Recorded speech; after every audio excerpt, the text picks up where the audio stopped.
नमस्कार प्यारे साथियों, ज्ञान विचार कहानी चैनल में आपका स्वागत है। यह कहानी है जंगल में रहने वाले एक ठग की दो बेटियों की, जो जंगल से गुजरने वाले मुसाफिरों को छल कपट से लूटकर उनका कत्ल कर देती थीं। पर फिर एक दिन एक ऐसा मुसाफिर आया जिससे उन सब की जिंदगी बदल गई। बहुत समय पहले एक विशाल और समृद्ध राज्य था, जहां एक गुस्सैल राजा वीरेंद्र रहता था। एक दिन उस गुस्सैल राजा ने अपने पुत्र के किसी दोष के कारण उसे देश निकाला दे दिया। राजकुमार ने दुखी मन से अपने गुजारे के लिए 4 लाल और कुछ स्वर्ण भी अपने साथ ले लिए और भरे हृदय से अपने पिता का महल छोड़ दिया। चलते चलते वह जब शहर से कुछ दूर पहुंचा तो उसे एक साधु का आश्रम दिखाई दिया। राजकुमार उस साधु को दंडवत प्रणाम करके एक तरफ बैठ गया। जब साधु ने उसकी मायूस शक्ल और देह पर कीमती वस्त्र देखे तो साधु ने उससे पूछा, बच्चा, तुम कौन हो और यहां कैसे आए हो? राजकुमार बोला, हे महात्मा जी, मैं राजा वीरेंद्र का पुत्र रघुनाथ हूं। मुझे मेरे पिता ने देश निकाला दे दिया है, इसीलिए मैं परदेश जा रहा हूं। रास्ते में आपका आश्रम दिखाई दिया तो मेरे मन में आया कि आपके भी दर्शन करता चलूं। साधु ने रघु की बात सुनकर कहा, बेटा, तुम नेक इंसान हो और परदेश जा रहे हो, इसलिए मैं तुम्हें 4 बातें बताता हूं। तुम उन बातों पर जरूर अमल करना। परदेश में यह बातें तुम्हारे अवश्य ही काम आएंगी। पहली यह कि परदेश में एक से भले 2 होते हैं। दूसरी यह कि परदेश में दूसरे के हाथ का बना खाना मत खाना। अगर खाना भी पड़े तो पहले किसी जानवर को खिला देना। तीसरी बात यह कि परदेश में किसी दूसरे की बिछाई हुई चारपाई पर मत सोना। अगर सोना भी हो तो पहले बिस्तर को अच्छी तरह झाड़ लेना। चौथी बात यह कि यदि कहीं शत्रुओं के फंदे में फंस जाओ तो जहां तक हो सके नरमी और ज्ञान की बातें सुनाकर अपना उद्देश्य प्राप्त करना। साधु ने कहा, मेरी यह 4 बातें हमेशा याद रखना। साधु की बातें सुन साधु को प्रणाम कर राजकुमार परदेश चल पड़ा। जब चलते चलते बहुत दिन बीत गए तो वह एक जंगल में पहुंचा। वहां उसने देखा कि एक चील एक कछुए के बच्चे को लेकर उड़ी जा रही है। संयोगवश बच्चा उस चील के पंजे से निकलकर गिर गया। रघुनाथ ने कछुए के तड़पते हुए बच्चे को देखा तो उसे बड़ी दया आई। उसने मन में सोचा कि इस बच्चे को पालना चाहिए। इस बच्चे को पालने से 2 बातें होंगी। पहली तो यह कि इस बच्चे के प्राण बच जाएंगे और दूसरी यह कि साधु द्वारा कही गई पहली बात भी पूरी हो जाएगी कि सफर में एक से भले 2 होते हैं। यह सब सोचकर रघुनाथ ने बच्चे को अपने साथ ले लिया। अब सफर में उसके साथ वह कछुए का बच्चा भी हो लिया। कुछ दिन के सफर के बाद राजकुमार को एक अच्छा सा स्थान दिखाई पड़ा। उस स्थान पर पहुंचकर उसने कुछ खाया पिया और फिर कछुए के बच्चे से बोला, तुम यहां बैठे रहना, मैं जरा थोड़ी देर सो लूं। यह कहकर रघुनाथ एक पेड़ के नीचे सो गया। उसी पेड़ के ऊपर एक सांप और एक कौआ रहते थे। उन दोनों का यह दस्तूर था कि जब कोई मुसाफिर उस पेड़ के नीचे ठहरता तो सांप उसे डस लेता और कौआ उसकी आंखें निकाल लेता। नाग ने जब सोते हुए मुसाफिर को देखा तो पेड़ के नीचे उतरा और राजकुमार को डस लिया। सांप के डसते ही तुरंत राजकुमार के प्राण पखेरु उड़ गए। कुछ देर में जब कछुए की नजर रघुनाथ पर पड़ी तो वह उसे मरा देखकर बहुत घबराया और रघुनाथ के ऊपर बैठकर रोने लगा। तभी कौआ भी पेड़ से नीचे उतरा और ज्यों ही उसने रघुनाथ की आंखें निकालनी चाही, त्यों ही कछुए ने झपटकर कौआ की गर्दन को मुंह से पकड़ लिया। कौए ने बहुत जोर लगाया मगर कछुए ने उसे नहीं छोड़ा। तब कौए ने सांप को पुकारा। कौए की आवाज सुनकर सांप आ गया। उसने बड़े जोर से कछुए की पीठ पर डंक मारा, परंतु कछुए ने अपना मुंह भीतर कर लिया। सांप ने कई बार कछुए की पीठ पर डंक मारा, किंतु हर बार कछुआ अपना मुंह अंदर कर लेता। जब सांप का कछुए पर बस नहीं चला तो उसने कछुए से प्रार्थना की कि तुम मेरे मित्र को छोड़ दो। यह सुनकर कछुआ बोला, नहीं, तूने मेरे मित्र को डसा है, अब मैं भी तेरे मित्र की जान लूंगा। तू मेरे मित्र को छोड़ दे तो मैं तेरे मित्र को जीवित कर दूंगा। यह कहकर सांप ने काटी हुई जगह पर मुंह रखकर रघुनाथ के शरीर से विष खींच लिया और बोला, अब तो मेरे मित्र को छोड़ दो। कछुए ने जब राजकुमार को देखा कि उसे थोड़ा होश आ रहा है और उसका जहर उतर रहा है तो उसने कौए को छोड़ दिया। जब रघुनाथ को होश आया तब कछुए ने उसे सांप के डसने का सारा हाल सुनाया। कछुए की बात सुनकर तुरंत रघुनाथ के मन में साधु की बताई पहली बात खटकी। उसने सोचा, साधु की एक बात तो काम आई कि एक से भले दो होते हैं। मन ही मन उसने साधु को धन्यवाद दिया और आगे बढ़ चला। चलते चलते कुछ दिनों के बाद जब वे समुद्र के किनारे जा पहुंचे, तब कछुए के बच्चे ने कहा, मित्र, मेरा देश आ गया है। यदि तुम कहो तो मैं अपने माता पिता से मिल आऊं। उनसे बिछड़े बहुत दिन हो गए हैं, वे बहुत दुखी होंगे। रघुनाथ ने उसे जाने की आज्ञा दे दी और स्वयं रात को वहीं समुद्र के किनारे उस जंगल में ठहर गया। जिस जंगल में राजकुमार ठहरा हुआ था, उसी जंगल में वहां से कुछ दूर ही एक ठग का परिवार रहता था। ठग के 2 लड़कियां और 4 बेटे थे। उसकी बड़ी बेटी ज्योतिष विद्या जानती थी। जब भी कोई राहगीर, कोई यात्री उस जंगल से गुजरता और उसके पास कुछ कीमती होता, तो ठग की बड़ी बेटी अपनी विद्या से जान लेती थी। आज फिर से उसे बहुत दिनों बाद बहुत से खजाने की महक आई। उसने अपने पिता से कहा, ऐसा प्रतीत होता है कि इस जंगल में एक पथिक आया हुआ है। उस पथिक के पास 4 लाल हैं। यदि तुम लोग उस पथिक को यहां ले आओ तो उससे लाल लेना मेरा काम है। यदि वे लाल हमको मिल जाएं तो हम जन्म भर के लिए निहाल हो जाएंगे, परंतु उस पथिक को मारना मत, उसे जीवित ही पकड़ लाओ। ठग अपने बेटों के साथ तुरंत उसकी तलाश में निकल पड़ा। वे थोड़ी ही दूर चले होंगे कि उन्होंने देखा एक आदमी एक पेड़ के नीचे सो रहा है। उसे देखकर उन्होंने सोचा कि यह वही पथिक हो सकता है जिसके पास लाल है। वे उसे पकड़कर ले गए और अपनी बड़ी बेटी के हवाले करके बोले, इससे लाल निकलवाना अब तेरा काम है। ठग की बड़ी बेटी ने पूरे आश्वासन के साथ कहा, तुम लोग चिंता मत करो, मैं इससे लाल निकलवा लूंगी। ठग की छोटी बेटी ने जब रघुनाथ को देखा तो वह दिलो जान से उस पर मोहित हो गई। पहली ही नजर में वह अपना दिल उस नौजवान राजकुमार को दे बैठी। भाइयों के डर से कुछ कह तो न सकी, लेकिन मन ही मन उसको बचाने की युक्ति सोचने लगी। कुछ देर बाद ठग की बड़ी बेटी ने खाना बनाया और उसमें जहर मिला दिया। वही खाना उसने रघुनाथ को परोस दिया। जब थाली महेंद्र गुप्त के सामने आई तो उसने खाने के लिए निवाला तोड़ा। जैसे ही वह खाने को हुआ, तभी उसे साधु की कही गई दूसरी बात याद आई। उसने थाली में से थोड़ा सा भोजन निकाला और कुत्ते के सामने डाल दिया। जैसे ही उस खाने को कुत्ते ने खाया, वह तुरंत मर गया। यह देखकर रघुनाथ ने भोजन नहीं किया। उसने अपने मन में सोचा कि साधु की दूसरी बात भी काम आई। अपनी इस चाल को असफल होते देखकर ठग की बड़ी बेटी को गुस्सा तो बहुत आया, पर वह अपने गुस्से को अंदर ही अंदर पी गई।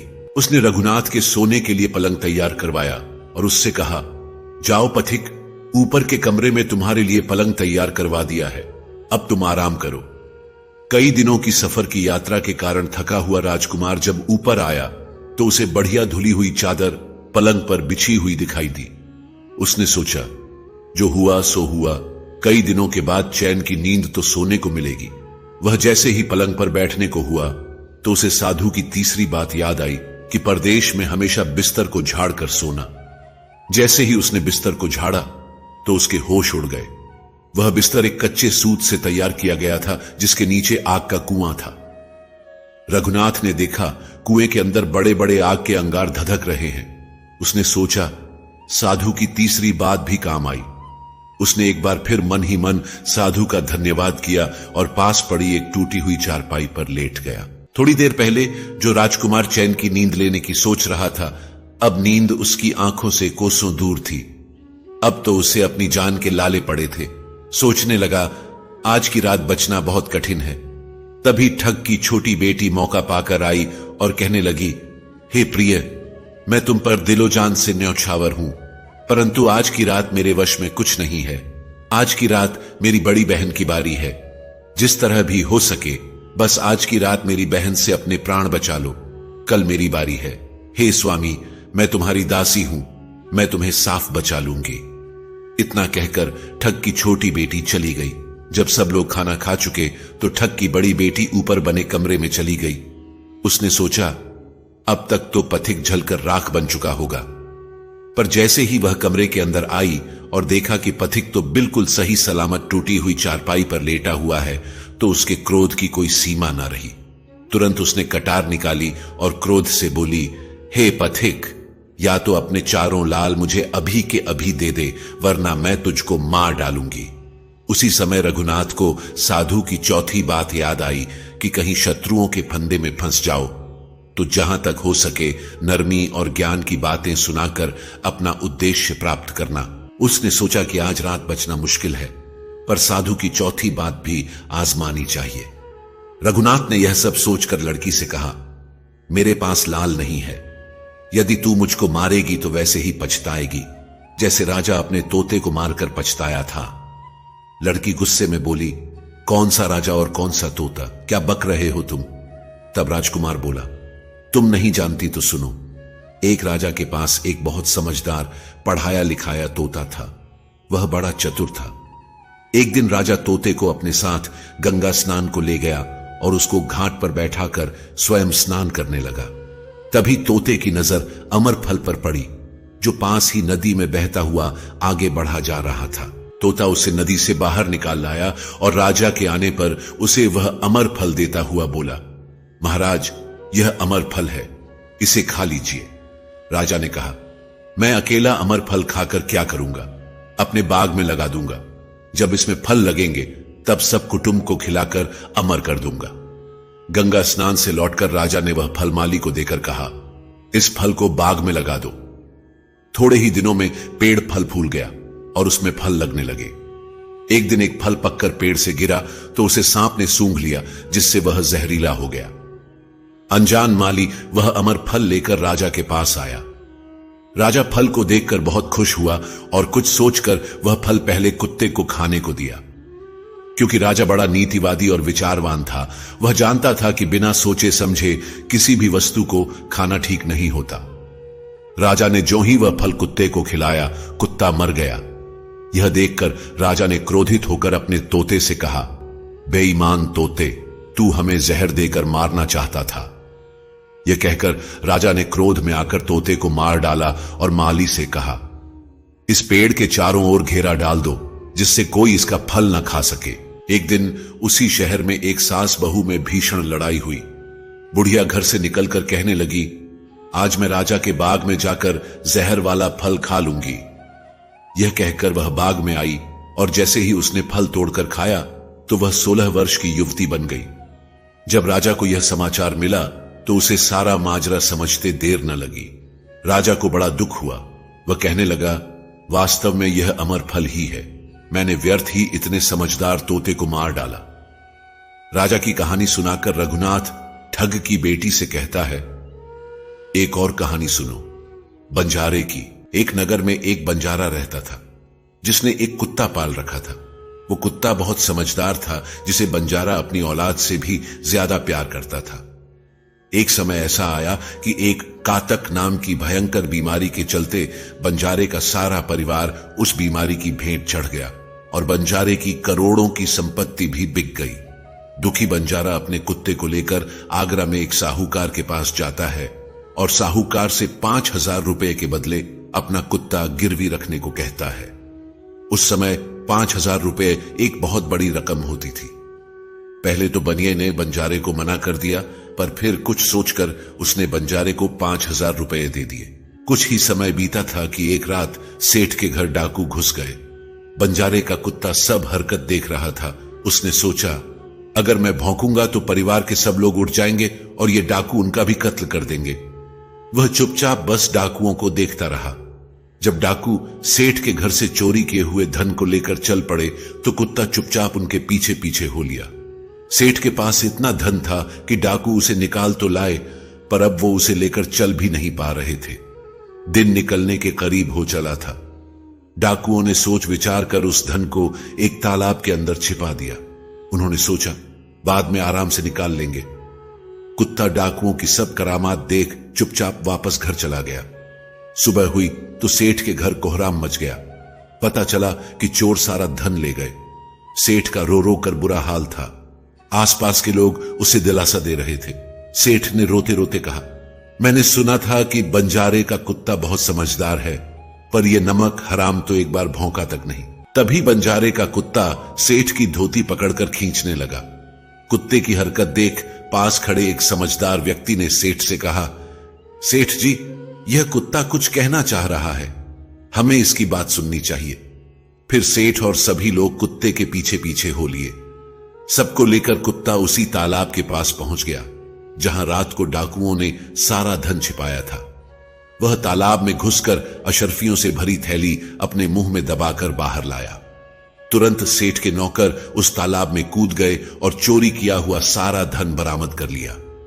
यह सब देख सेठ आंखों में अश्रु लिए कुत्ते से कहता है, मुझे माफ कर देना, मैंने तुम्हें बहुत बुरा भला कहा। सेठ ने वहीं कागज मंगवाया और बंजारे के नाम चिट्ठी लिखी। भाई बंजारे, तेरे कुत्ते ने मेरे 5,000 रुपए पूरे कर दिए। मैं तेरे कुत्ते को तेरे पास भेज रहा हूं। अगर तुझे और भी 10, 20, 500 या 1,000 रुपए की जरूरत हो तो मेरे पास आकर ले जाना। इतने समझदार कुत्ते को मेरे पास छोड़ने के लिए तहे दिल से तुम्हारा धन्यवाद। बनिया चिट्ठी कुत्ते के गले में टांग उसे नम आंखों से विदाई देता है। कुत्ता घूमता घूमता जब 4-5 दिन बाद बंजारे के पास पहुंचता है तो कुत्ते को आता देख बंजारे के तन बदन में आग लग जाती है। वह कहता है, मैं तुझे बनिए के पास गिरवी रखकर आया था और तू वहां से भाग आया। तूने मेरी बेइज्जती करवा दी। गुस्से में अंधा हुआ बंजारा तुरंत पिस्तौल निकाल कुत्ते को गोली मार देता है और सिर पकड़कर वहीं बैठ जाता है। कुछ देर बाद जब उसकी नजर कुत्ते के गले में टंगी हुई पर्ची पर पड़ी तब बंजारे ने वह पर्ची निकाली और पढ़ी। पर्ची पढ़ते ही बंजारा फट पड़ा। वह दहाड़ मार मार खून के आंसू रोने लगा। पर अब भला क्या हो सकता था। इतनी दास्तान कहते कहते सवेरा हो गया। तब ठग की बेटी ने रघुनाथ से कहा, आज तो तूने मुझे बातों में लगाकर अपनी जान बचा ली, परंतु आज रात मेरी छोटी बहन की बारी है। वो तुझे हरगिज जीवित नहीं छोड़ेगी।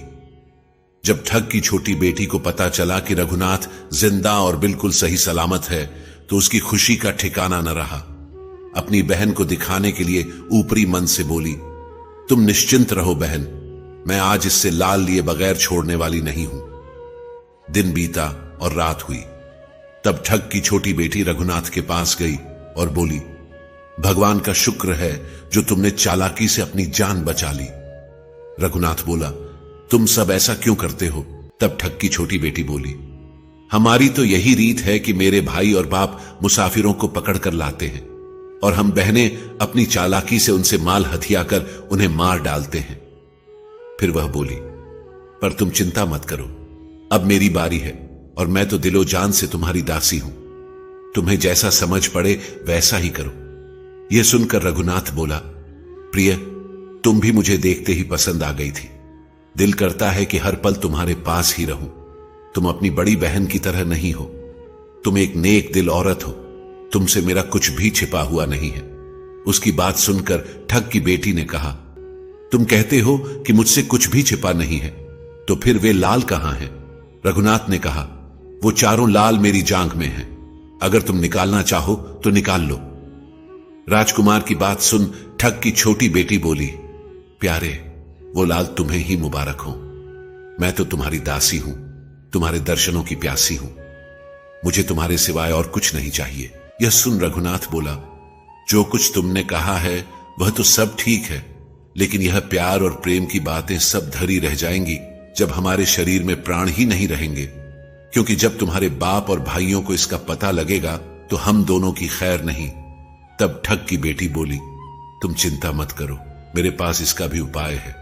आज रात को सबके सोने के बाद हम यहां से भाग चलेंगे और कहीं बहुत दूर रहेंगे जहां कभी मेरे भाई और बाप पहुंच ना सके।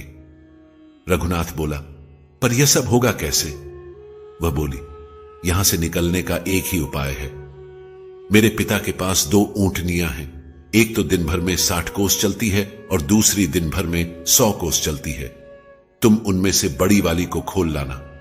तब तक मैं हम दोनों के लिए कुछ धन बांध कर रख लूंगी। जब आधी रात हुई तब रघुनाथ ऊंटनी को खोलने चला गया। रघुनाथ ऊंटनी ले तो आया, मगर जल्दबाजी के कारण वह बड़ी के स्थान पर छोटी को ले आया। ठग की बेटी बहुत सा माल लेकर ऊंटनी पर बैठ गई और दोनों चल दिए। ऊंटनी जब चलते चलते 60 कोस पहुंची तो वह जंगल में रुककर खड़ी हो गई। बीच जंगल में ऊंटनी को खड़ी देख रघुनाथ और ठग की बेटी के होश उड़ गए। ठग की बेटी बोली, अनर्थ हो गया। तुम रात के अंधेरे में बड़ी ऊंटनी की जगह छोटी को ले आए। मेरे पिता और भाई आते ही होंगे, वो हमें नहीं छोड़ेंगे। इधर जब सवेरा हुआ तो ठग ने देखा कि उसकी बेटी और मुसाफिर दोनों गायब हैं। उसने सोचा, निसंदेह वह बदमाश मेरी बेटी को भगा ले गया है। तबेले में जाकर देखा तो पाया कि छोटी ऊंटनी गायब है और बड़ी वहीं है। उसने सोचा, ज्यादा दूर नहीं गए होंगे। ऊंटनी पर सवार होकर उसने उसे तेजी से दौड़ा दिया। थोड़ी ही देर में जंगल में उस स्थान पर जा पहुंचा जहां रघुनाथ और उसकी बेटी ठहरे थे। रघुनाथ ने जब उसको आते देखा तो बहुत घबराया और कहने लगा, देखो तो तुम्हारा बाप आ रहा है, अब उससे प्राण कैसे बचेंगे। लड़की ने कहा, घबराओ मत और जो मैं कहती हूं उसे ध्यान से सुनो। जाओ, जाकर उस पेड़ पर चढ़ जाओ। जब मेरा बाप तुम्हें पकड़ने के लिए आएगा और पेड़ पर चढ़ेगा तो मैं चुपके से बड़ी वाली ऊंटनी पर चढ़कर उसको तुम्हारी डाल के नीचे खड़ा कर दूंगी। तुम कूद कर उस पर बैठ जाना। इस प्रकार हम दोनों बचकर साफ निकल जाएंगे। यह सुनकर रघुनाथ तुरंत पेड़ पर चढ़ गया। तब तक ठग भी वहां आ पहुंचा। पिता को देख उसकी बेटी ने फंड करते हुए कहा, पिताजी, ये दुष्ट मुझे धोखे से यहां भगा लाया, आप इसे छोड़ना नहीं। यह सुनकर ठग गुस्से से तिलमिला उठा। रघुनाथ को पेड़ पर चढ़ा देखकर वह ऊंटनी से उतरा और उसे पकड़ने के लिए पेड़ पर चढ़ने लगा। बाप के ऊंटनी से उतरते ही मौका देख ठग की बेटी ऊंटनी पर चढ़कर उसे रघुनाथ की डाल के नीचे पेड़ के पास ले आई। रघुनाथ तुरंत कूदकर उस पर बैठ गया। रघुनाथ के बैठते ही ठग की बेटी ने ऊंटनी को दौड़ा दिया। ठग हाथ मलता रह गया। ठग की बेटी और रघुनाथ कई दिनों का रास्ता तय कर एक शहर में पहुंचे और दोनों वहीं बस गए। वहां रघुनाथ ठग की बेटी के साथ आराम से दिन गुजारता रहा और जब उसके देश निकाले की अवधि पूरी हो गई तब वह उसको लेकर अपने राज्य चला गया और उसके साथ शादी कर हंसता खेलता जीवन व्यतीत किया। निष्कर्ष, रघुनाथ और ठग की बेटी की यह कथा हमें यह सिखाती है कि प्रेम और विश्वास का बंधन सबसे मजबूत होता है। जब बुद्धिमत्ता, धैर्य और निस्वार्थ प्रेम मिलते हैं तो असंभव को भी संभव बनाया जा सकता है। जीवन में चाहे कितनी भी कठिन परिस्थितियां क्यों ना आए, सही निर्णय, संयम और परस्पर विश्वास हमें हर संकट से बाहर निकाल सकते हैं। बहुत समय पहले की बात है। एक गांव में एक धनवान सेठ रहता था। सेठ इतना अमीर था कि उसके घर में किसी चीज की कमी नहीं थी और उसका कारोबार लाखों में चलता था। उसके परिवार के सभी लोग सदाचारी और धर्मात्मा थे। इसी परिवार में एक कन्या ने जन्म लिया जिसका नाम था संगीता। संगीता बहुत ही बुद्धिमान और संस्कारी लड़की थी। उसे भगवान की भक्ति का बहुत गहरा लगाव था। वह समय समय पर गरीबों की मदद करती और बड़े लोगों की सेवा को अपना पहला कर्तव्य समझती थी। समय बीतता गया और संगीता जवान हो गई। जब उसकी उम्र विवाह के योग्य हुई तो एक अच्छे परिवार में उसका विवाह कर दिया गया। संगीता के ससुर बहुत ही अमीर थे लेकिन साथ ही बहुत कंजूस भी थे। जब संगीता दुल्हन बनकर उस घर में आई तो उसने किसी को भी शिकायत का मौका नहीं दिया। अच्छे संस्कारों में पली बढ़ी होने के कारण वह अपने पति और ससुर की खूब सेवा करती थी। उसकी सेवा से उसने पूरे परिवार का दिल जीत लिया। धीरे धीरे संगीता को ससुराल में रहते हुए कई वर्ष बीत गए। एक दिन की बात है, सुबह सुबह जब संगीता अपने घर के आंगन में झाड़ू लगा रही थी तभी दरवाजे पर एक युवा सन्यासी महात्मा आया। उसने दरवाजे के बाहर खड़े होकर कहा, मैं सन्यासी हूं, बाबा को भिक्षा दे दो। जब संगीता ने उस नवयुवक सन्यासी की आवाज सुनी तो वह फौरन आंगन में आ गई।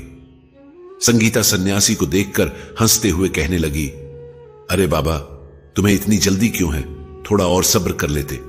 संगीता की यह बात सुनकर वह सन्यासी बोला, देवी, मुझे डर लग रहा है। सन्यासी का जवाब सुनकर संगीता फिर से हंसने लगी। इधर संगीता और सन्यासी का वार्तालाप चल रहा था, उधर संगीता का ससुर जो उस समय घर में मौजूद था उन दोनों की बातें ध्यान से सुन रहा था। जब सेठ ने अपनी बहू के मुंह से यह सुना कि आखिर इतनी जल्दी भी क्या है तो उसके कान खड़े हो गए। उसे लगा कि संगीता अभी नई नवेली दुल्हन है और यह सन्यासी भी जवान है। सेठ सोचने लगा, लगता है मेरी बहू और इस सन्यासी महात्मा का कोई चक्कर चल रहा है। मेरी बहू की मंशा कुछ ठीक मालूम नहीं पड़ती। इसलिए तो सन्यासी ने कहा कि मुझे डर लग रहा है। अब तो ससुर ने और ध्यान से उनकी बातें सुनने का फैसला किया। उसने देखा कि संगीता और सन्यासी दोनों हंस हंस कर बातें कर रहे थे। सेठ सोचने लगा, हो ना हो मेरी बहू का इस सन्यासी के साथ कोई ना कोई संबंध तो जरूर है। मैं आगे सुनता हूं कि यह लोग क्या क्या बातें करेंगे। अब सेठ अपनी चारपाई से उठकर उनके वार्तालाप को सुनने लगा। इधर सन्यासी ने सेठ की बहू से पूछा, हे देवी, तुम्हारी उम्र कितनी है? संगीता ने मुस्कुराते हुए उत्तर दिया, महात्मा, अभी मेरी उम्र ही क्या है, मैं तो अभी सिर्फ 10 वर्ष की हूं। संगीता का ससुर अपने कमरे में खड़ा हुआ उन दोनों की बातों को ध्यान से सुन रहा था। उसकी सोच में शक और बढ़ता जा रहा था। जब उसने सुना कि मेरी बहू कह रही है कि उसकी उम्र अभी तो सिर्फ 10 वर्ष की है, इन शब्दों को सुनने के बाद सेठ के दिमाग को झटका सा लगा। आखिर मेरी बहू यह सब क्या कह रही है? उसे इस सन्यासी महात्मा से इतना बड़ा झूठ बोलने की क्या जरूरत थी? उसने अपनी उम्र इतनी कम क्यों बताई? उधर महात्मा ने उस बात को दोहराया, अच्छा, तुम्हारी उम्र सिर्फ 10 वर्ष की है। संगीता हंसकर कहने लगी, जी हां महात्मा जी, अभी तो मेरी आयु सिर्फ 10 वर्ष की है। सन्यासी पूछने लगा, तो देवी, तुम्हारी सासू मां तो घर पर होगी ही, उनकी क्या उम्र है? सन्यासी के पूछने पर संगीता कहने लगी, महात्मा जी, उनकी उम्र तो मात्र 8 वर्ष की है। जब सेठ ने यह सुना कि मेरी बहू मेरी पत्नी की उम्र सिर्फ 8 वर्ष बता रही है तो उसका दिमाग चकरा गया। सेठ सोचने लगा, कहीं मेरी पुत्रवधू पागल तो नहीं हो गई? वह अपनी उम्र सिर्फ 10 वर्ष की बता रही है और मेरी पत्नी की उम्र 8 वर्ष की बता रही है। आखिर मेरी पुत्रवधू को हो क्या गया है? ये कैसी बातें कर रही है? सेठ ने सोचा, देखता हूं कि आगे इनमें और क्या बातें होती हैं। ये बात तो पक्की है कि मेरी बहू मेरे बेटे की आंखों में धूल झोंक रही है। ये तो इस सन्यासी से प्रेम कर बैठी है, नहीं तो अपनी उम्र इतनी कम बताने का क्या मतलब था? दूसरा विचार सेठ के मन में यह आया कि मैं अभी अपनी बहू से जाकर सब कुछ पूछूं, लेकिन उसने सोचा, अभी इतनी जल्दी बीच में बोलना ठीक नहीं रहेगा। पहले मैं इनकी पूरी बातें सुनता हूं। आखिर यह दोनों आगे और क्या क्या बातें करेंगे। जब यह सन्यासी यहां से चला जाएगा तब मैं अपनी बहू से उसकी मंशा पूछूंगा और फिर इसकी शिकायत मैं अपने बेटे से भी करूंगा। वह सेठ अपनी बहू और उस सन्यासी की बातें फिर से बड़े ही ध्यान से सुनने लगा। इधर सन्यासी महात्मा ने संगीता से फिर से पूछा, देवी, आखिर तुम्हारे पति की उम्र कितनी है? संगीता ने एक बार फिर बड़ी ही बेबाकी से उत्तर दिया, महात्मा जी, मैं क्या बताऊं, मेरे पति की उम्र तो अभी सिर्फ 5.5 वर्ष की है। बहू के ऐसे वचन सुनकर सेठ की व्याकुलता और भी अधिक बढ़ गई। खिड़की के पास खड़ा खड़ा ससुर सोच रहा था कि मेरी बहू तो बिल्कुल ही पागल हो गई है। ये क्या अनाप शनाप बक रही है? ये स्वयं को 10 वर्ष का बता रही है, अपनी सास को 8 वर्ष का और अपने पति को सिर्फ 5.5 वर्ष का बता रही है। अब तो हद ही हो गई। इस हिसाब से तो ये मेरी उम्र कितनी बताएगी। चलो देखता हूं आगे ये क्या क्या बातें करते हैं। पहले मैं इन दोनों की पूरी बातें सुन लेता हूं कि यह मेरे बारे में क्या बोलेगी। उस सन्यासी महात्मा ने एक बार फिर से बहू से कहा, अच्छा, आपने अपनी और अपनी सास की आयु और अपने पति की आयु तो मुझे बता दी। अब तुम यह भी बताओ कि तुम्हारे ससुर की उम्र कितनी है।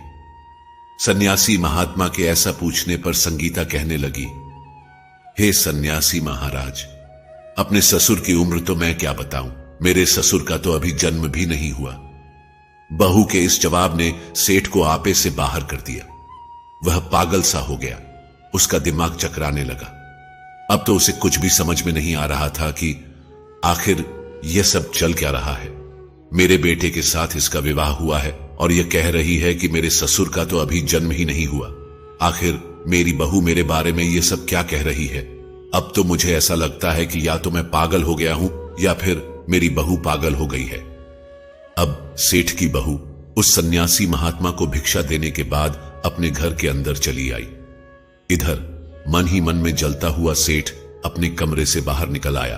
फिर उसके मन में आया कि मैं जाकर अभी अपनी बहू से यह बात पूछूं कि वह उस नौजवान साधु के साथ हंस हंस कर क्या उल्टी सीधी बातें कर रही थी।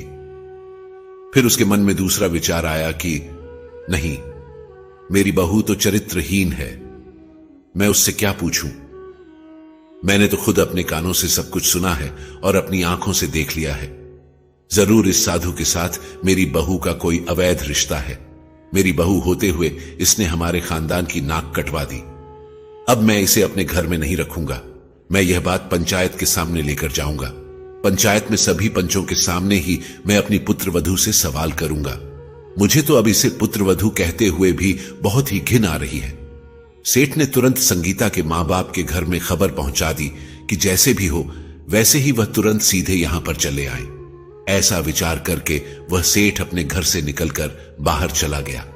घर से निकलने के बाद वह सीधे पंचों के पास गया।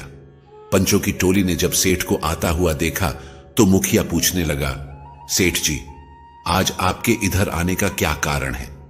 आप तो बहुत ही परेशान दिखाई दे रहे हैं, क्या कोई बात हो गई है? सेठ दुखी होकर कहने लगा, पंच परमेश्वर, आज मैं किसी को मुंह दिखाने के लायक नहीं रहा। मेरी बहू तो बहुत ही चरित्रहीन निकली। इसके साथ साथ वह इतनी बड़ी झूठी और मक्कार है कि मैं आपको बता नहीं सकता। पंचों, मैं अपनी बहू से छुटकारा पाना चाहता हूं। मैं तो जैसे तैसे करके वहां से बचकर आया हूं, नहीं तो आज मैं अपनी बहू की बातें सुन सुनकर पागल हो जाता। मुखिया बोला, आखिर ऐसी क्या बात हो गई जो आप पागल हो जाते? सेठ कहने लगा, मुखिया जी, पहले आप सभी लोग मेरे घर पर चलिए। मैं वहीं जाकर पंचायत के सामने अपनी बात बताऊंगा। तब सेठ के बार बार आग्रह करने पर सभी पंच सेठ के साथ चल दिए। इधर सभी पंच सेठ की चौपाल पर पहुंचे और उधर संगीता के माता पिता भी आ चुके थे। सेठ ने अपनी चौपाल पर पंचायत बिठा दी। सभी लोग सेठ के दरवाजे पर इकट्ठा हो गए। संगीता के माता पिता भी वहीं पर बैठे हुए थे। इधर पंचों ने सेठ से कहा, सेठ जी, ऐसी कौन सी बात है जो आपने अपने घर पर पंचों को बुलाया है? आखिर घर में ऐसी कौन सी समस्या आ गई जिसे लेकर पंचायत करनी पड़ी? अब तो सभी पंच तुम्हारे घर पर आ चुके, बताओ आखिर बात क्या है? तब सेठ ने कहा, मुखिया जी, मैं अपनी पुत्रवधू संगीता को पंचायत में बुलाना चाहता हूं। सबसे पहले आप मेरी बहू को बुलवाएं। अब तो पंचायत का आदेश मिलते ही तुरंत संगीता को बुलवाया गया। जब सेठ की बहू आ गई तो पंचों ने फिर से कहा, सेठ जी, अब तो आपकी बहू भी आ गई है। अब बताइए कि आखिर ऐसी कौन सी बात है? तुम्हारी बहू ने ऐसा क्या कर दिया जो तुम इतने दुखी हो रहे हो? सेठ कहने लगा, मुखिया जी, आज सुबह जब मैं सोकर उठा तो मैंने कुछ ऐसा देखा जिसे देखकर और सुनकर मैं बहुत ही दुखी हो गया।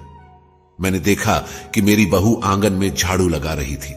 तभी दरवाजे पर एक नौजवान साधु आ गया। वह दरवाजे के बाहर खड़ा होकर भिक्षा मांगने लगा।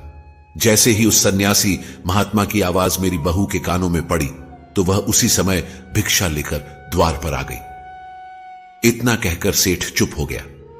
तब मुखिया ने कहा, सेठ जी, इसमें दुखी होने वाली कौन सी बात है? यह तो अच्छी बात है। यह तो हर नारी को करना चाहिए। बस इतनी सी बात के लिए तुमने अपने द्वार पर पंचायत बुला ली। घर के दरवाजे पर आए हुए साधु, सन्यासी या भूखे भिखारी को भिक्षा डालना हर नारी का धर्म है।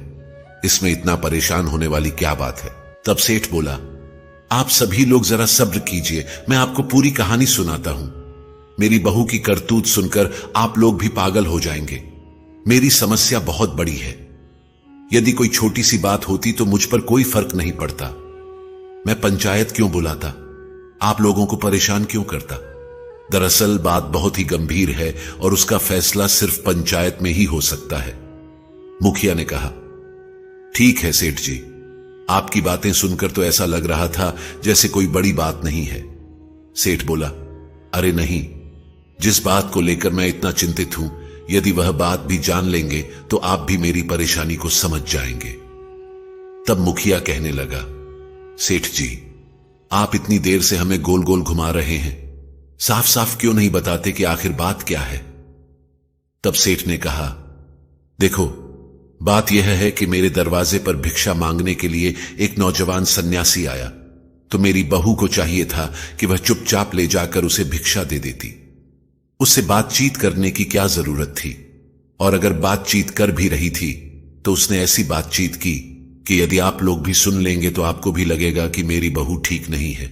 तब आपको समझ में आएगा कि आखिर मैंने पंचायत क्यों बुलाई है। अब आप लोग यह बात मेरी बहू के मुंह से ही सुनिए कि मेरी बहू और नौजवान सन्यासी के बीच आखिर क्या बातचीत हुई थी। सेठ की बात सुनकर उसकी बहू कहने लगी, पिताजी, बताने के लिए तो मैं भी बता सकती हूं कि मेरे और उस सन्यासी के बीच में क्या बातचीत हुई थी। लेकिन पिताजी, घर में पंचायत तो आपने बुलाई है, इसीलिए पहला अधिकार आपका बनता है कि आप बताएं। उसके बाद मैं आपके एक एक सवाल का उत्तर दूंगी। बहू की बात सुनने के बाद पंचों को भी लगा कि वह ठीक कह रही है। तब मुखिया ने सेठ से कहा, अब आप इधर उधर की बात मत घुमाइए, अपनी समस्या को हमें बता दीजिए। आपको अपनी बहू से क्या परेशानी है? उसने ऐसा क्या कर दिया जो आपको इतनी बेचैनी हो रही है? क्या उसने कोई ऐसा कदम उठा लिया जो समाज और मर्यादा के विरुद्ध है? यदि उसने ऐसा किया है तो उसे पंचायत की ओर से दंड दिया जाएगा। आप बिल्कुल निश्चिंत रहिए, पहले आप पंचायत को पूरी बात बताइए। तब सेठ बोलने लगा, अरे भाई, बात कुछ ऐसी है जिसे बताने में मुझे बहुत ही लज्जा आ रही है। आप लोगों को तो मालूम है कि मैं इस गांव का बहुत इज्जतदार व्यापारी हूं, लेकिन मुझे लगता है कि मेरी बहू ने मेरी सारी इज्जत मिट्टी में मिला दी। मेरा सारा मान सम्मान उसने महात्मा से बातें करके धूल में मिला दिया। वे कुछ ऐसी बातें हैं जिन्हें ना तो मैं कह सकता हूं और ना ही आपको सुनने में अच्छी लगेंगी, इसीलिए आप संगीता से ही पूछ लीजिए। तब मुखिया ने संगीता से कहा, बहू, अब तुम ही बता दो, आखिर सन्यासी और तुम्हारे बीच ऐसी क्या बातें हुई थी? संगीता कहने लगी, ठीक है पिताजी, यदि आपको बताने में शर्म आती है तो मैं ही बता देती हूं कि मेरी और महात्मा के बीच में क्या बातचीत हुई थी। लेकिन पिताजी, शुरुआत तो आपको ही करनी पड़ेगी। पहली बात आप कहेंगे और फिर मैं उसका उत्तर दूंगी। यदि मैं गलत हुई तो पंचायत मुझे जो भी सजा सुनाएगी मुझे मंजूर होगी। सेठ ने कहा, सब लोग ध्यान से सुनो। मेरे दरवाजे पर एक सन्यासी महात्मा भिक्षा मांगने के लिए आया था। फिर सेठ ने अपनी बहू की तरफ देखते हुए कहा, जब वह सन्यासी आया तो तुमने उससे क्या कहा था? संगीता ने जवाब दिया, सन्यासी से बात करते हुए मैंने कहा था, सन्यासी, अभी इतनी जल्दी किस बात की है? यह सुनकर सेठ बोला, क्या तुमने यही कहा था या नहीं? सारी पंचायत जानना चाहती है कि तुमने उस महात्मा को ऐसा क्यों कहा। ससुर के वचन सुनकर संगीता ने कहा, हां पिताजी, मैंने यह बात उस महात्मा से कही थी। सेठ ने पूछा, फिर तुम्हारे पूछने पर उसने क्या उत्तर दिया था? संगीता ने उत्तर दिया, ससुर जी, उस सन्यासी महात्मा ने मुझे कहा था कि उसे बहुत डर लग रहा था। सेठ ने कहा, तो बहू, अब तुम ही पूरी पंचायत के सामने यह बात बताओ कि इन सब बातों का क्या मतलब था। ऐसी बात सुनकर भला किसका दिमाग नहीं घूमेगा। मैं तो तभी समझ गया था कि तुम चरित्रहीन हो, इसीलिए अब मैं तुम्हें अपने घर में नहीं रखूंगा। संगीता ने जवाब दिया, ससुर जी, अगर मेरी बात गलत निकली तो मैं सबके सामने कहती हूं कि मैं खुद ही आपका घर छोड़कर चली जाऊंगी, लेकिन पहले आप मेरी पूरी बात सुन लें। पिताजी, मैंने उस नौजवान सन्यासी से इसीलिए यह बात कही थी कि उसने छोटी सी उम्र में ही सन्यास धारण कर लिया। वह उम्र खेलने कूदने और हंसने खेलने की होती है। उस उम्र में वह वैराग्य धारण करके सन्यासी बन गया। मैंने उससे यही पूछा था कि तुम्हारी तो अभी बहुत उम्र पड़ी है, लोग जब बूढ़े हो जाते हैं तब भगवान का भजन करते हैं, लेकिन तुम तो अभी से भगवा धारण करके घूम रहे हो, इसीलिए मैंने उससे कहा था कि अभी इतनी भी क्या जल्दी है कि तुम महात्मा बन गए। मेरी बात का जवाब उसने यह कहकर दिया था कि उसे डर लग रहा था। सन्यासी की इस बात का मतलब यह था कि मौत का कोई भरोसा नहीं है, वह कब आएगी इसका कोई पता नहीं होता। लोग अक्सर बुढ़ापे में भजन करने लगते हैं, लेकिन असलियत यह है कि हमें एक पल का भी भरोसा नहीं कि मौत कब आकर दबोच लेगी। मरने से पहले मनुष्य को अपने कल्याण के लिए जितना हो सके भगवान का भजन और सत्कर्म करना चाहिए, यही सब उसके साथ जाएंगे। एक छोटे बच्चे को भी बच्चा न समझे, क्योंकि जब मौत आती है तो वह न बूढ़े, न जवान और न ही किसी बालक को देखती है। वह तो बस उस व्यक्ति को उठाकर ले जाती है, चाहे वह कोई बालक हो या जवान। इसीलिए भगवान का भजन और सत्कर्म बचपन से ही शुरू कर देना चाहिए। बुढ़ापा आखिर किसने देखा है? क्या पता बुढ़ापे तक हम पहुंच पाएं या नहीं। यही बात उस सन्यासी ने कही थी कि मैं मौत से डर गया था, इसीलिए इतनी कम उम्र में मैंने सन्यास धारण कर लिया, क्योंकि मुझे नहीं पता कि मेरी जिंदगी का अंत कब होगा। मैं जानता हूं कि मेरी सांसें कब थम जाएंगी। मैंने जवानी में ही बहुत से लोगों को मरते हुए देखा है और इसी डर की वजह से मैंने जवानी में ही संन्यास धारण किया। तभी तो उस सन्यासी महात्मा ने मेरे पूछने पर कहा था कि उसे बहुत भारी डर लग रहा था। अब आप ही बताइए ससुर जी, क्या उस सन्यासी ने कुछ गलत कहा था? संगीता की बातें सुनकर अब तो सारी पंचायत के लोग उसकी बुद्धि की प्रशंसा करने लगे। ससुर को भी समझ में आ गया था कि उसकी बहू की बातों का बहुत ही स्पष्ट और सच्चा मतलब था और वह बेकार में ही अपनी बहू पर संदेह कर रहा था। फिर संगीता ने कहा, पिताजी, अभी मेरी बातें पूरी नहीं हुई हैं, मैं आगे की बातों का मतलब भी आपको बताती हूं। उसके बाद सन्यासी महात्मा ने मुझसे पूछा था कि मेरी उम्र क्या है। तब मैंने उस सन्यासी महात्मा से कहा था कि अभी तो मेरी उम्र सिर्फ 10 साल की है। मैंने यही कहा था ना पिताजी? सेठ ने तुरंत जवाब दिया, हां, तुमने यही कहा था, लेकिन तुमने अपनी आयु उस सन्यासी को 10 वर्ष की क्यों बताई, जबकि तुम्हारी आयु तो 30 वर्ष की हो चुकी है। सन्यासी से तुमने झूठ क्यों बोला? यह झूठ बोलने के पीछे आखिर क्या कारण था? संगीता ने कहा, पिताजी, थोड़ा सब्र कीजिए, मैं यह भी आपको बताऊंगी कि मैंने ऐसा क्यों कहा था कि मेरी आयु अभी सिर्फ 10 वर्ष की है। पिताजी, वैसे तो मेरी आयु 30 वर्ष की हो चुकी है, लेकिन इस आयु को मैं अपनी आयु नहीं मानती। मैं तो अपनी आयु सिर्फ 10 वर्ष की ही मानती हूं, क्योंकि आज से 10 साल पहले ही मैंने एक संत को अपना गुरु मानकर ईश्वर की भक्ति शुरू की थी। 10 वर्ष पहले ही मुझे भगवान की भक्ति का ज्ञान हुआ था। उनकी कथा और कीर्तन में मेरा मन लगने लगा था। जब से मैं भगवान से जुड़ी हूं, उन्हें पहचान गई हूं। जितना समय मेरा भगवान की भक्ति में बीता है, उतनी ही उम्र मेरी सार्थक है। बाकी जीवन तो मेरा व्यर्थ चला गया।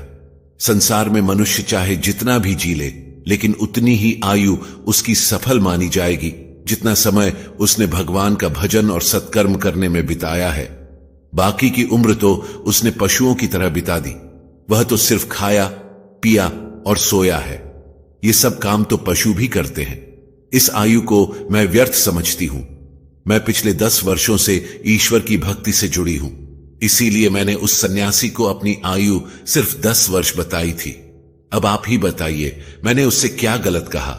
संगीता का जवाब सुनकर सेठ निरुत्तर हो गया। उसे तो कोई जवाब सूझ नहीं रहा था। पंचायत के लोग संगीता का जवाब सुनकर वाह वाह करने लगे और कहने लगे, धन्य हो पुत्री, वाकई में तुम बहुत ही समझदार हो। तब सेठ कहने लगा, बहू, तुमने तो अपनी आयु 10 वर्ष बताई, ये बात तो मेरी समझ में आ गई, लेकिन तुमने अपनी सास की उम्र 8 वर्ष क्यों बताई और अपने पति की उम्र सिर्फ 5.5 वर्ष क्यों बताई, जबकि तुम्हारी सास की उम्र अब 60 के ऊपर हो चुकी है? इसका मतलब भी मुझे जरूर समझाओ। तब सेठ की पुत्र वधू कहने लगी, सेठ जी, आप मेरी बात को बहुत ही ध्यान से सुनिए। सन्यासी के पूछने पर मैंने ऐसा क्यों बोला था?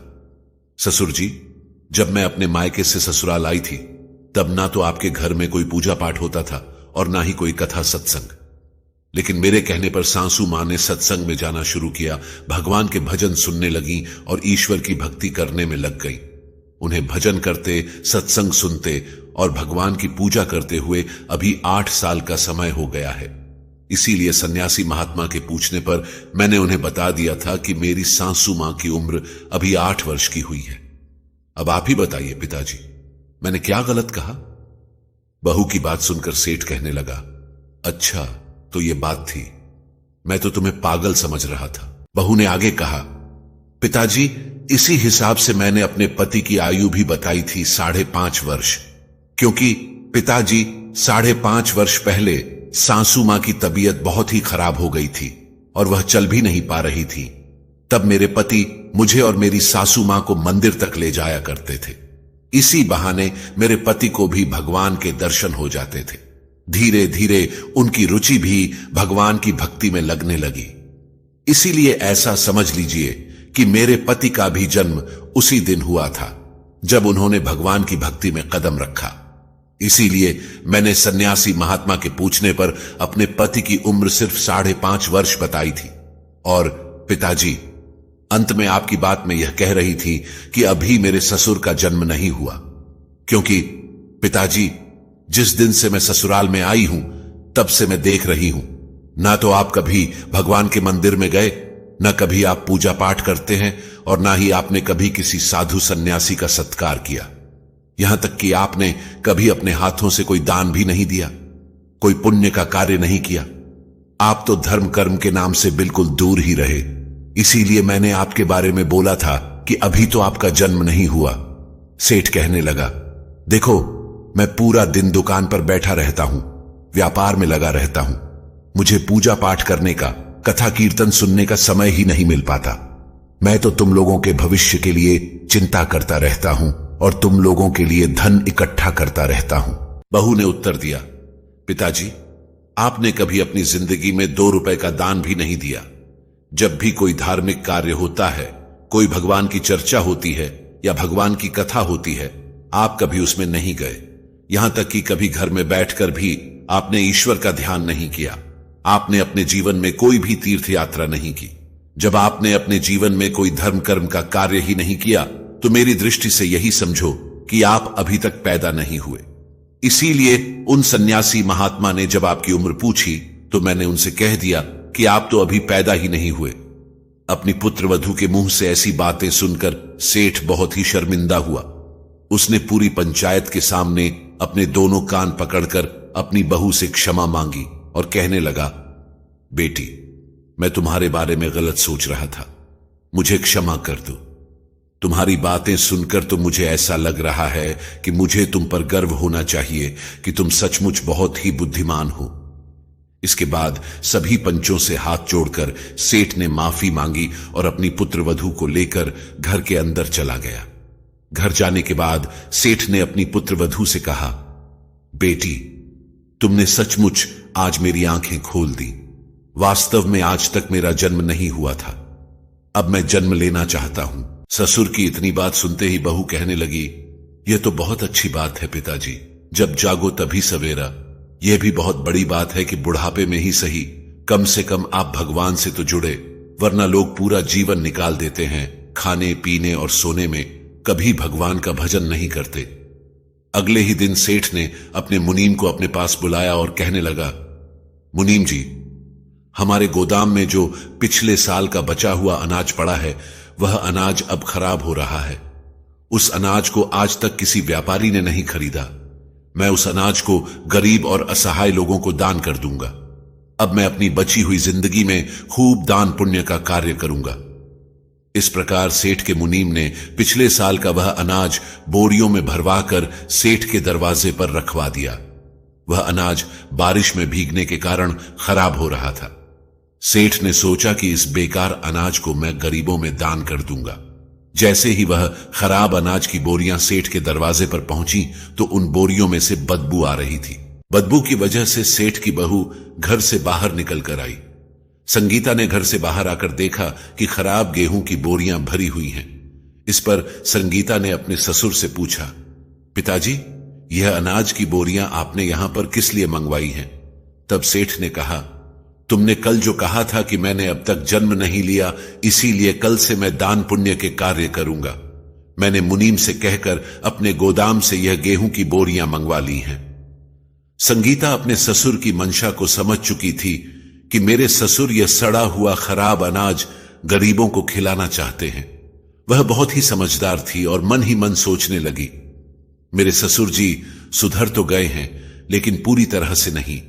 अब तो मुझे ही कुछ ऐसा करना चाहिए जिससे उन्हें अपनी गलती का ज्ञान हो जाए। काफी सोच विचार करने के बाद संगीता ने उस सड़े हुए गेहूं में से कुछ गेहूं निकाला और उसका आटा बना लिया। फिर उस आटे की रोटियां बनाई। शाम को जब संगीता का ससुर भोजन करने के लिए आया तो संगीता ने उस आटे की बनी हुई रोटियां बनाकर अपने ससुर के सामने परोस दी। जैसे ही सेठ ने पहला निवाला खाया, सड़ी हुई रोटी खाकर वह एकदम से उल्टी करने लगा। रोटियों से दुर्गंध आ रही थी। सेठ गुस्से में आकर चिल्लाने लगा, बहू रानी, आज तुमने यह कैसी रोटियां बनाई हैं? आज रोटियों में से दुर्गंध क्यों आ रही है? मेरा सारा मुंह खराब हो गया है। संगीता ने वहीं रसोई से पूछा, क्या बात है पिताजी? तो सेठ कहने लगा, बहू रानी, यह तुमने आज कैसी रोटियां बनाई हैं? इस रोटी को खाते ही मुझे उल्टी आने लगी। आज तुमने कैसा भोजन बनाया है? ससुर की बात सुनकर संगीता रसोई से बाहर आई और कहने लगी, ससुर जी, मैंने तो ठीक वैसी ही रोटियां बनाई हैं जैसी मैं रोज बनाती हूं। सेठ ने कहा, नहीं नहीं बहू, जैसी रोटियां तुम रोज बनाती हो आज वैसी रोटियां नहीं हैं। आज तो इस भोजन में से बहुत ही दुर्गंध आ रही है। कहीं कोई जीव जंतु या कीड़ा मकोड़ा तो इस भोजन में नहीं गिर गया। संगीता कहने लगी, नहीं ससुर जी, मैंने तो अभी अभी अनाज पीसकर इसकी रोटियां बनाई हैं। सेठ बोला, तुमने कौन से गेहूं की रोटियां बनाई हैं? संगीता ने उत्तर दिया, पिताजी, वही गेहूं जो आप गोदाम से लेकर आए हैं, जो घर के बाहर रखा हुआ है। उन्हीं बोरियों में से मैंने कुछ गेहूं निकाला और उसका आटा बना लिया। सेठ को जैसे ही पता चला कि सड़े हुए गेहूं से रोटियां बनी हैं, तो वह अपनी बहू पर चिल्लाने लगा, बहू, तुमने उस सड़े हुए अनाज की रोटियां क्यों बनाई? वह अनाज तो मैंने गरीबों में दान करने के लिए रखा है। अपने खाने के लिए तो मैंने साफ सुथरा अनाज अलग से रखा हुआ था। अपने ससुर की बात सुनकर संगीता कहने लगी, पिताजी, मुझे मालूम था कि वह अनाज सड़ा हुआ है, इसीलिए तो मैंने सोचा कि मैं अभी से ऐसा सड़ा हुआ खाना खाने की आपकी आदत बना दूं। ससुर ने पूछा, बहू कैसी बात करती हो, कैसी आदत? बहू बोली, ससुर जी, मैंने सुना है और हमारे शास्त्रों में भी लिखा है कि जैसा हम इस जन्म में किसी को दान देते हैं, ठीक वैसा ही अगले जन्म में हमें भी मिलता है। इसीलिए ससुर जी, मैंने आज सोचा कि यदि आप गरीब लोगों को सड़ा गला अनाज दान में देंगे तो अगले जन्म में हमारे लिए भी सड़ा गला अनाज ही खाने को मिलेगा। इसलिए मैंने उस सड़े हुए अनाज की रोटियां बनाई। यदि हम अभी से ही ऐसी रोटियां खाना सीख जाएंगे, तभी तो ऐसी रोटियां खाने की हमारी आदत बन जाएगी, क्योंकि अगले जन्म में भी हमें ऐसा ही अनाज मिलेगा। परमात्मा हमें हमेशा वही लौटाता है जो हमने दिया है। ससुर कहने लगा, बहू, आज मुझे तुम्हारी बातों का मतलब ठीक समझ में आ गया है। मैं आज ही इन सड़ी हुई अनाज की बोरियों को नगर के बाहर कूड़े में फेंक दूंगा और हमारे गोदाम में जो अच्छा अनाज पड़ा है वही मैं दान करूंगा। उसी समय सेठ ने अपने मुनीम को बुलाया और उससे कहने लगा, यह सड़े हुए अनाज की बोरियां तुम नगर से बाहर फेंक दो और हमारे गोदाम में जो साफ सुथरा और अच्छा अनाज रखा है वह बोरियों में भरकर मेरे घर के बाहर रखवा दो। मैं उसे गरीबों में दान करूंगा। मुनीम कहने लगा, सेठ जी, आपको क्या हो गया है? सेठ ने कहा, मेरी बहू ने मेरी आंखें खोल दी हैं। जैसा दान हम इस जन्म में करते हैं, अगले जन्म में हमें उसी का फल मिलता है। अगले दिन सेठ के दरवाजे पर साफ सुथरे अनाज की बोरियां लाकर रख दी गई। सेठ ने वह अनाज सभी गरीब और जरूरतमंद लोगों में दान कर दिया। अब तो नगर के सभी गरीब और बेसहारा लोग सेठ की वाह वाह करने लगे और उसे दिल से आशीर्वाद देने लगे। यह देखकर संगीता ने अपनी सास से कहा, मां जी, आप पड़ोस की औरतों को बुलाकर लाइए। तब सास ने पूछा, बहू, आखिर ऐसी क्या बात है कि मैं पड़ोस की औरतों को बुलाकर लाऊं? तुम उनका क्या करोगी? तब संगीता समझाते हुए कहने लगी, माता जी, आप पहले उन्हें बुलाकर लाइए, तभी मैं आपको बताऊंगी। बहू की बात मानकर सास पड़ोस की औरतों को बुलाने चली गई। जब पड़ोस की सभी औरतें आ गईं, तो सभी औरतें आंगन में बैठकर ढोल लेकर बजाने लगीं। तब पड़ोस की औरतों ने भी पूछा, बहू रानी, आखिर क्या बात है?